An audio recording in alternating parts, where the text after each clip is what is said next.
Est-ce que tu as l'impression parfois de donner à l'autre tellement, de te sacrifier, de prendre sur toi pour l'autre, pour l'aider, pour l'écouter, pour l'entendre, et parfois au détriment de tes besoins, au détriment de qui tu es, de tes ressentis, de tes émotions, à tel point que parfois ça te coûte et que peut-être tu raccroches une conversation téléphonique et tu es épuisé et tu es rincé et du coup c'est un cercle vicieux qui se met en place parce que du coup une partie de toi est en colère et puis ensuite peut-être la tristesse prend le dessus et tu t'en veux et en même temps tu culpabilises parce que tu te dis mais oui mais je dois être là pour l'autre, je dois l'aider, je dois être là pour lui parce qu'il est pas bien, c'est important. Oui, d'accord, c'est une immense qualité des hypersensibles, des gens très sensibles, de donner cette dévotion à l'autre, cette empathie, cette compassion. Mais surtout, moi j'ai envie de te dire, et toi dans tout ça? Que deviens-tu dans tout ça? Où est ta place dans cette relation où tu comprends tellement l'autre, que tu as tellement, voire parfois trop, envie de l'aider, où tu te dis je n'ai pas d'autre choix. Il y a comme une forme de loyauté, hein, des loyautés familiales parfois derrière. Tu es là et tu donnes et tu écoutes et tu as envie, tu deviens presque le sauveur, même si on ne te l'a pas demandé, c'est inconscient.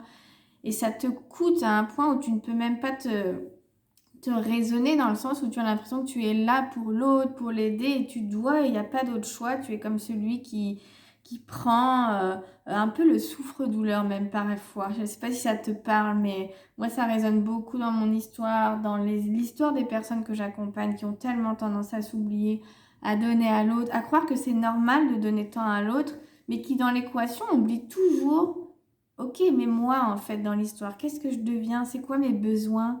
Ça veut dire quoi toutes ces émotions? Moi, de quoi, de quoi j'ai envie en fait? Est-ce que j'ai vraiment envie? Est-ce que je mérite vraiment de m'épuiser autant, de me faire du mal comme ça, à être là pour l'autre, à tout lui, à prendre et à écouter et à comprendre et ouais, est-ce que où sont mes besoins? Et c'est surtout que quand on est comme ça, il y a des parties à l'intérieur de nous qui pensent qu'elles sont obligées en fait, qu'elles sont obligées de presque de ne pas exister, elles existent pour être là pour l'autre quelque part, tu vois, est-ce que ça te parle? Il y a comme une croyance qui viendrait dire je dois toujours être là pour l'autre, je le comprends, je le ressens, mon Dieu, il va tellement mal. Donc moi, je vais pouvoir l'aider. L'hypersensible est très souvent dans cette posture-là, mais c'est aussi un moyen de ne pas se regarder soi-même et de ne pas oser aller regarder ce qu'il y a à l'intérieur de nous. Parce que souvent, on donne autant qu'on aurait besoin de recevoir. Mais malheureusement, on reçoit rarement à hauteur de ce qu'on va donner en tant que personne hypersensible qui vibre avec l'autre. Donc il y a souvent même une déception qui peut arriver. Mais euh, l'objet de la vidéo, là, c'était surtout de te dire, et toi dans tout ça? D'accord? De stopper le sacrifice, stopper la loyauté, parce que ça, c'est comme un cercle malsain qui te revient à toi de manière douloureuse, parce que finalement, c'est toi qui payes les conséquences de toutes ces émotions, du fait que toi, tu as besoin de te reposer, que tu as besoin d'évacuer tout ça, que tu as besoin de douceur, que tu as besoin qu'on prenne soin de toi aussi, parce que quand on écoute beaucoup, bah finalement, qui t'écoute, toi? Qui t'écoute, qui fait attention à tes besoins? Est-ce que ces personnes ont vraiment conscience de ton vécu intérieur, de tes besoins, de ce que tu vis intérieurement, de tes maux, de tes souffrances, de tes émotions, tu vois? Donc en fait, souvent quand on donne beaucoup, bah, l'autre, de toute façon, ne se rend même pas forcément compte de comment toi tu vas. C'est comme un jeu qui s'installe inconscient de notre histoire parce qu'on pense que c'est comme ça et non, en fait, tu as le pouvoir de dire stop, de dire moi aussi je suis importante, important dans cette relation, dans cette équation. Comment je peux trouver l'équilibre entre ce que je donne à l'autre parce que je suis un être empathique, qui a de la compassion, qui aime être là pour l'autre, mais comment dans l'équation je peux me ramener moi en priorité, c'est-à-dire être avec l'autre tout en pensant à moi, tout en pensant à mes besoins, tout en me replaçant au centre. Je suis avec l'autre, mais je ne suis pas en train de me sacrifier pour l'autre. Je suis avec l'autre en relation, tout en étant en relation avec moi-même, en conscience de mes besoins, en conscience de ce que je vis, de ce que je ressens. Et je ne me force plus, je ne prends plus toute cette charge et je raccroche le téléphone et là je suis au bout du rouleau et après je m'en veux et il me faut des jours pour récupérer. Voilà, je suis sûre que ça te parle parce que c'est beaucoup de gens très sensibles, hypersensibles, empathiques qui sont concernés par ça. Surtout aussi, ça dépend de l'histoire de chacun. Quand l'enfant, c'est toujours cru, obligé presque d'être là pour endosser les choses de ses parents ou dans sa famille.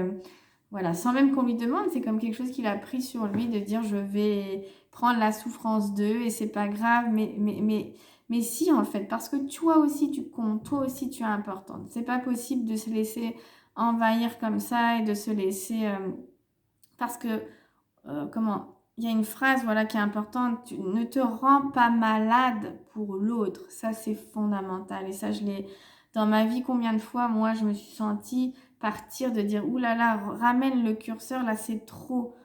Arrête de vouloir autant, reviens à l'intérieur de toi, pense à toi. Donc pense à toi, pense à tes besoins et voilà, il n'y a pas de culpabilité à avoir dans ça. Ce n'est pas égoïste. Ne culpabilise pas. Cette partie de toi qui culpabilise, c'est important que tu puisses venir échanger avec, comprendre pourquoi elle a autant de culpabilité. Peut-être il y a une histoire de loyauté familiale derrière ou d'une croyance forte que tu as scellée à l'intérieur de toi depuis longtemps qui fait que quelque chose en toi d'inconscient t'amène à croire que l'autre serait plus important que toi, que tes besoins. Non, c'est important que tu puisses aller ramener de la cohérence dans tout ça à l'intérieur de toi, de la cohérence, de l'harmonie pour retrouver que toi aussi tu es aussi important que l'autre, que toi aussi tu mérites autant l'attention, l'écoute, l'indulgence, la compassion, la douceur. Voilà, c'est le message que je voulais transmettre. Tu es importante, prends soin de toi et surtout redonne toute l'importance toi aussi à qui tu es pour entrer en relation avec l'autre de manière plus sereine, plus sécurisante, plus douce pour toi, pour ne plus prendre toute une charge, raccrocher et te retrouver seule avec toi-même, avec tous ces fardeaux émotionnels qui t'envahissent, dont tu ne sais pas quoi faire. Voilà. En tout cas, si tu as envie d'être accompagnée sur ce chemin, moi je serais heureuse de te guider, de t'aider dans ce processus de reconnexion à ton corps, au message de ton corps, de réparation de ce qui a été blessé en toi pour alléger ton cœur, peut-être d'enfant, et puis de réconciliation avec toi-même, c'est-à-dire de ramener une forme d'unité intérieure dans ce que l'on est, de cohérence, et ça amène un profond apaisement. Voilà, donc tu peux me contacter à travers mon site juliette-fontaine.com, me laisser un commentaire sous la vidéo. Je t'embrasse, je te dis à très vite pour une prochaine vidéo. Prends soin de toi et je t'invite, voilà, dès maintenant ou dès demain à expérimenter ça, de te donner autant d'importance à toi, de ne plus t'oublier, ne plus te sacrifier pour l'autre, parce que c'est toi qui en paye le prix fort. Ça, je le sais, je l'ai vécu quand on est hypersensible.